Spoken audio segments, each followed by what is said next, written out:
ഹർഷ, ശബരിമല സ്വർണ്ണക്കൊള്ള വിഷയവുമായി ബന്ധപ്പെട്ട് കടകംപള്ളിക്ക് വീണ്ടും കുരുക്കുകൾ മുറുകുന്ന വാർത്തകളാണ് നമ്മളിപ്പോൾ കാണുന്നത്. ഏറ്റവും ഒടുവിൽ വന്ന റിപ്പോർട്ടുകൾ പറയുന്നത് അതായത് ഉണ്ണികൃഷ്ണൻ പോറ്റിയുടെ അയൽവാസി പറയുന്ന ഒരു കാര്യമാണ്. കടകംപള്ളി സുരേന്ദ്രൻ അദ്ദേഹത്തിന്റെ വീട്ടിൽ വന്നിരുന്നു എന്നും ഉണ്ണികൃഷ്ണൻ പോറ്റിയുടെ വീട്ടിൽ വന്നിട്ടുണ്ട് എന്നും ഭക്ഷണം കഴിച്ചാണ് മടങ്ങിയത് എന്നുമാണ്. പക്ഷേ ഇതിലുള്ള വിരോധാഭാസം എന്ന് പറയുന്നത് അദ്ദേഹം SIT സംഘത്തിന് കൊടുത്ത മൊഴിയിൽ പറയുന്നത് ഒരു സ്പോൺസർ എന്ന നിലയിൽ, ഒരു ഭക്തൻ എന്ന നിലയിൽ എനിക്ക് അദ്ദേഹത്തെ അറിയാം, അല്ലാതെ എനിക്ക് പുറമേയുള്ള പേഴ്സണൽ ആയിട്ടുള്ള ബന്ധമൊന്നുമില്ല, പുറത്തെവിടെയും വെച്ച് കണ്ടിട്ടില്ല എന്നൊക്കെയാണ്. പക്ഷെ അതെല്ലാം കണ്ടിക്കുന്ന ഒരു പ്രസ്താവനയുമായാണ് ഈ അയൽവാസി വന്നിരിക്കുന്നത്. അദ്ദേഹം വീട്ടിൽ പോയിട്ടുണ്ട്, അതും ദേവസ്വം മന്ത്രി ആയിരുന്ന സമയത്താണ് എന്നുള്ളത് കൂടുതൽ ശ്രദ്ധേയമായ ഒരു കാര്യമാണ്. അപ്പോൾ നമ്മൾ ഇത് എങ്ങോട്ടാണ് പോകുന്നത്? കടകംപള്ളി സുരേന്ദ്രൻ അറസ്റ്റ് ചെയ്യപ്പെടും എന്നതിലേക്ക് തന്നെയാണോ? അതെ, കടകംപള്ളിക്ക് അറിയാത്തത് കൊണ്ടായിരിക്കണം കടകംപള്ളി ഇത്തരത്തിൽ 13 തവണയോളം വിദേശ യാത്ര നടത്തിയപ്പോഴും അതിനപ്പുറത്തേക്ക് ബാംഗ്ലൂരിലും ചെന്നൈയിലും ഒക്കെ വ്യക്തിപരമായ യാത്രകൾ, പേഴ്സണൽ ആവശ്യങ്ങൾക്ക് യാത്ര നടത്തിയപ്പോൾ 5 സ്റ്റാർ ഹോട്ടലിൽ വെച്ച് വ്യക്തിപരമായ റൂമിൽ ചെന്ന് ഉണ്ണികൃഷ്ണൻ പോറ്റിയെ കണ്ടതൊക്കെ പ്രത്യേകിച്ച് ബന്ധങ്ങളൊന്നും ഇല്ലാത്തത് കൊണ്ടായിരിക്കാം. ഇപ്പോൾ വീട്ടിൽ പോയി എന്ന് പറയുമ്പോൾ നമുക്ക് പ്രത്യേകിച്ച് അത്ഭുതമൊന്നും തോന്നില്ല. നമുക്ക് മനസ്സിലാക്കാൻ സാധിക്കുന്നത് ഇപ്പോൾ കടകംപള്ളിയിലേക്ക് നീങ്ങുന്ന ഈ കേസ് കടകംപള്ളിയെ ജയിലിലേക്കുള്ള ദൂരം അടുപ്പിച്ചുകൊണ്ടിരിക്കുകയാണോ എന്നുള്ളതാണ്. കൃഷ്ണൻ പോറ്റി ഒരു സമയത്ത് പറഞ്ഞിരുന്നു, പോലീസിന് നൽകിയ മൊഴിയിൽ അദ്ദേഹം കൃത്യമായി പറയുന്നുണ്ട്, ഉപഹാരങ്ങൾ നേതാക്കന്മാർക്കും അതുപോലെ തന്നെ ദേവസ്വം ബോർഡിലുള്ള മറ്റു പലർക്കും നൽകിയിട്ടുണ്ട് എന്നുള്ള ഒരു കുറച്ച് സമയം മുൻപാണ് ഈ മൊഴി പുറത്തു വരുന്നത്. ഉണ്ണികൃഷ്ണൻ പോറ്റി കൃത്യമായി പറയുന്നുണ്ട്, പല ഉദ്യോഗസ്ഥർക്കും മുതിർന്ന നേതാക്കൾക്കും ഞാൻ ഉപഹാരങ്ങൾ കൈമാറിയിട്ടുണ്ടെന്ന്. അതിനുശേഷം കടകംപള്ളി ഇതെല്ലാം തള്ളിക്കൊണ്ട് ഞാൻ ഉപഹാരമൊന്നും വാങ്ങിയിട്ടില്ല എന്ന് പറയുന്നുണ്ട് എങ്കിൽ പോലും അദ്ദേഹം ഈ പറഞ്ഞ അയൽവാസി കൊടുത്ത മൊഴി, അയൽവാസി നടത്തിയ പരാമർശം എന്ന് പറയുന്നത് വളരെ നിർണായകമാണ്. അദ്ദേഹം അയൽവാസി മാത്രമല്ല, ഉണ്ണികൃഷ്ണൻ പോറ്റിയുടെ വീട്ടിൽ നിന്ന് രേഖകൾ പിടിച്ചെടുക്കുമ്പോൾ അദ്ദേഹമായിരുന്നു മഹസർ സാക്ഷി. അപ്പോൾ അദ്ദേഹം പറയുന്ന കാര്യം വാലിഡ് ആണ്, വീട്ടിൽ വന്നിരുന്നു, നേരിട്ട് സംസാരിച്ചു എന്നൊക്കെ പറയുന്നുണ്ട്.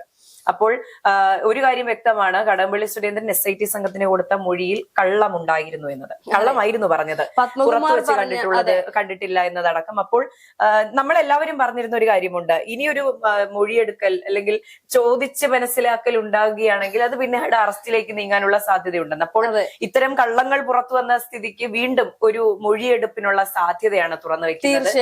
അതുകൊണ്ട് തന്നെ അറസ്റ്റിലേക്ക് ഹർഷ പറഞ്ഞതുപോലെ അറസ്റ്റിലേക്ക് നടന്നെടുക്കുകയാണ് കടകംപള്ളി എന്ന് തന്നെ പറയുന്നത്. അതെ, പത്മകുമാർ പറഞ്ഞൊരു മൊഴി ഉണ്ടായിരുന്നു. അദ്ദേഹം പറയുന്നത്, ഞാൻ അവിടെ വരുന്നതിന് മുൻപ് തന്നെ ഉണ്ണികൃഷ്ണൻ പോറ്റിക്ക് മന്ത്രിയായും തന്ത്രിയുമായും ബന്ധമുണ്ടായിരുന്നു എന്നുള്ളത്. അപ്പോൾ തന്ത്രി ആരാണ് എന്നുള്ളത് കഴിഞ്ഞ ദിവസങ്ങളിലെ നമുക്ക് മനസ്സിലായി. കണ്ഠരാജുവരുടെ അറസ്റ്റോട് കൂടി നമുക്ക് ആ ഒരു കാര്യത്തിൽ തീരുമാനമായി എന്ന് പറയേണ്ടി വരും. പക്ഷെ ഏത് മന്ത്രിയാണ് അന്ന് പത്മകുമാർ ഉദ്ദേശിച്ചിരുന്നത്, ഏത് ദൈവതുല്യനെയാണ് അന്ന് അവർ ഉദ്ദേശിച്ചിരുന്നത് എന്നുള്ളതിന് ഉത്തരമാണ് വീണ്ടും കടകംപള്ളിയിലേക്ക് വിരൽ ചൂണ്ടിക്കൊണ്ടിരിക്കുന്നത്. തന്ത്രി അറസ്റ്റ് ചെയ്തപ്പോൾ എല്ലാം കൊണ്ടും അത് കോൺഗ്രസിന്റെ തലയിൽ കെട്ടിവെക്കാമെന്ന് വിചാരിച്ചിരുന്ന CPM-ലെ പല നേതാക്കന്മാർക്കും ഈ കേസിൽ മറഞ്ഞിരിക്കുന്ന പല വമ്പന്മാർക്കും ഒരു തിരിച്ചടി ആയിക്കൊണ്ടാണ് ഉണ്ണികൃഷ്ണൻ പോറ്റിയുടെ ഈ ഒരു മൊഴിയും അതോടൊപ്പം തന്നെ കടകംപള്ളിയുടെ ഈ പറയുന്ന ഉണ്ണികൃഷ്ണൻ പോറ്റിയുടെ അയൽവാസിയുടെ മൊഴിയും പുറത്തു വന്നിരിക്കുന്നത്. കടകംപള്ളി എന്തിന് ഉണ്ണികൃഷ്ണൻ പോറ്റിയുടെ വീട്ടിൽ നേരിട്ട് ചെന്ന് സംസാരിച്ചു, അല്ലെങ്കിൽ ഒരു തവണ ചെന്നിട്ട് വേഗം പോന്നു എന്ന് പറയുന്നുണ്ട്, അതിനകത്ത് സമയം ചിലവഴിച്ചിട്ടില്ല എന്ന് പറയുന്നുണ്ട്. പക്ഷെ 2ാം തവണ ചെന്ന് ഉച്ചഭക്ഷണമൊക്കെ എല്ലാം കഴിഞ്ഞ് വന്നു എന്ന് പറയുമ്പോൾ പോറ്റി ഊട്ടി ഉറക്കി കൊണ്ടുവന്നിരുന്ന ഒരു മന്ത്രിയാണ് കടകംപള്ളി സുരേന്ദ്രൻ എന്നുള്ളത് വീണ്ടും ഉറപ്പിക്കുന്ന നിലയിലേക്കാണ് കാര്യങ്ങൾ പോയിക്കൊണ്ടിരിക്കുന്നത്. ഇതിൽ കൃത്യമായി ഈ പറയുന്ന ശബരിമല സ്വർണ്ണക്കൊള്ളയുമായി ബന്ധപ്പെട്ട് വലിയ തെളിവുകൾ അല്ലെങ്കിൽ വലിയ ഇനിയും ഒരുപാട് രഹസ്യങ്ങൾ പുറത്തു വരുമ്പോൾ ആരൊക്കെ കുടുങ്ങുമെന്ന ചോദ്യത്തിന് ഉത്തരങ്ങൾ ഓരോന്നായി മറന്നേക്ക് പുറത്തു വന്നുകൊണ്ടിരിക്കുകയാണ്. ഒരു സമയത്ത് ഈ പറയുന്നത് പോലെ കടകംപള്ളി സുരേന്ദ്രന്റെ അറസ്റ്റ് ഇനി ഉണ്ടാകില്ല എന്ന് പ്രതീക്ഷിച്ചിരുന്നിടത്തു നിന്നും, അല്ലെങ്കിൽ അദ്ദേഹത്തിന്റെ പേരുകൾ പിന്നീട് തേഞ്ഞു മാഞ്ഞു പോകുന്ന ഒരു സാഹചര്യത്തിൽ നിന്നും വീണ്ടും ഉയർന്നു കേൾക്കുമ്പോൾ CPM-ന് ആശ്വാസമായി മാറിയിരുന്ന ഒരു താൽക്കാലിക ആശ്വാസമായിരുന്ന ഈ ഒരു ബ്രേക്ക് മാറി വീണ്ടും CPM പ്രതിസ്ഥാനത്തേക്ക് നീങ്ങുന്നതാണ് നമുക്ക് കാണാൻ സാധിക്കുന്നത്. അതെ, ഇപ്പോ ഹർഷ, മറ്റൊരു കാര്യം നമ്മൾ ശ്രദ്ധിക്കേണ്ടതെന്ന് പറയുന്നത് CPM-കാരുടെ ആത്മവിശ്വാസമാണ്.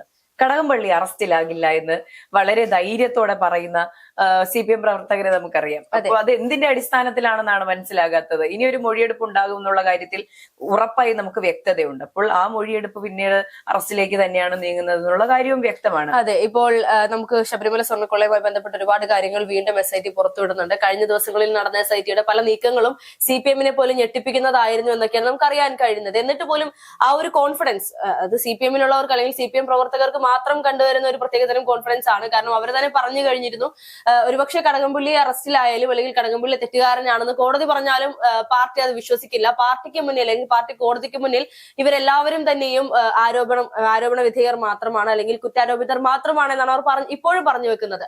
എന്ത് തന്നെയാണെങ്കിലും ഇന്നിപ്പോൾ ഈ പറയുന്നത് പോലെ ഈ കേസിലെ പ്രതികളായിട്ടുള്ള പത്മകുമാറിന്റെയും അതുപോലെ തന്നെ എൻ വാസുവിന്റെയും നാഗഗോവർദ്ധന്റെയും ഒക്കെ ജാമ്യാപേക്ഷ ഇന്ന് കോടതി പരിഗണിക്കുമെന്നാണ് നമുക്ക് അറിയാൻ കഴിയുന്നത്. പക്ഷെ ഇവരൊക്കെ ഇനി ജാമ്യം ലഭിച്ച, നേരത്തെ ഉണ്ണികൃഷ്ണൻപുരിക്ക് ജാമ്യം ലഭിച്ചത് കൊണ്ട് തന്നെ ഇവർക്കൊന്നും ജാമ്യം ലഭിക്കില്ല എന്ന് നമുക്ക് തള്ളിക്കളയാൻ സാധിക്കില്ല. തീർച്ചയായിട്ടും ലഭിക്കും. പക്ഷേ ഇപ്പോഴും ശ്രദ്ധിക്കേണ്ട ഒരു കാര്യം, ഉണ്ണികൃഷ്ണൻപൊറ്റി ഇപ്പോഴും അകത്ത് തന്നെയാണ്, പുറത്തിറങ്ങിയിട്ടില്ല. രണ്ടാം കേസിൽ അദ്ദേഹത്തിന് ജാമ്യം ലഭിച്ചിട്ടില്ല.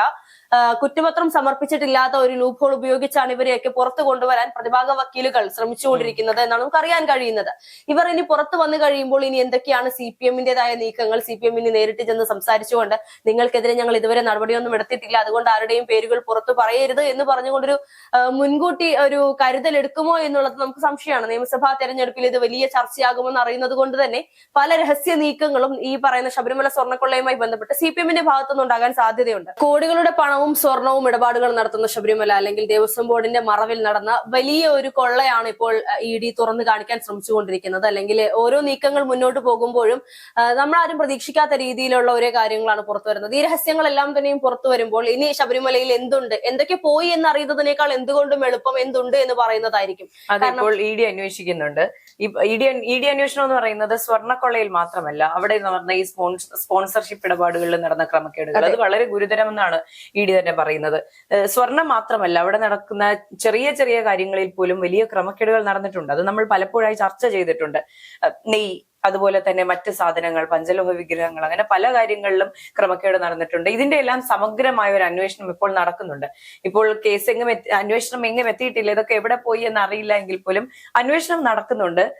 കോടതി അത് വിലയിരുത്തുന്നത് തൃപ്തികരമാണെന്നാണ്. സമയം മെല്ലെപ്പോക്കുണ്ട് എന്ന് നമ്മൾ വിലയിരുത്തുമ്പോഴും എന്തെങ്കിലും വരും കാലങ്ങളിൽ എന്തെങ്കിലും ഇതിന്റെ എല്ലാം സത്യം പുറത്തു വരും. അതെ, മെല്ലെപ്പോക്ക് ഉണ്ടായിരുന്നു, ഉണ്ടെന്ന് ഇപ്പോൾ പറയാൻ സാധിക്കില്ല. ഒരു സമയം വരെ ഉണ്ടായിരുന്നു, അത് യാഥാർത്ഥ്യമാണ്. കാരണം പല നേതാക്കൾക്കെതിരെയും നീങ്ങാൻ SITക്ക് ഒരു മടി ഉണ്ടായിരുന്നു എന്നുള്ളതാണ്. പക്ഷെ പിന്നെ ഇപ്പോൾ അതൊക്കെ മാറി കോടതിയുടെ വിമർശനങ്ങൾ താങ്ങാൻ കഴിയാത്ത നിലയിൽ അല്ലെങ്കിൽ പ്രഷർ താങ്ങാൻ കഴിയാത്ത നിലയിൽ എത്തിയപ്പോൾ കൃത്യമായ ഒരു അന്വേഷണത്തിലൂടെയാണ് നീങ്ങുന്നത് എന്നാണ് ഇപ്പോൾ പുറത്തുവരുന്ന റിപ്പോർട്ടുകളിൽ നമുക്ക് മനസ്സിലാക്കാൻ സാധിക്കുന്നത്. വരുന്ന ദിവസങ്ങളിൽ അല്ലെങ്കിൽ വരുന്ന സമയങ്ങളിൽ ഓരോ വ്യക്തികളുടെ പേരുകളും അല്ലെങ്കിൽ ആർക്കൊക്കെ ഇനി ജാമ്യം ലഭിക്കും, ഇവരൊക്കെ പുറത്തു വന്നാൽ പിന്നീട് ഇനി എന്തൊക്കെ കാര്യങ്ങൾ പുറത്ത് തെളിയാൻ സാധ്യതയുണ്ട് എന്നുള്ളതൊക്കെ നമുക്ക് മനസ്സിലാക്കാൻ സാധിക്കും.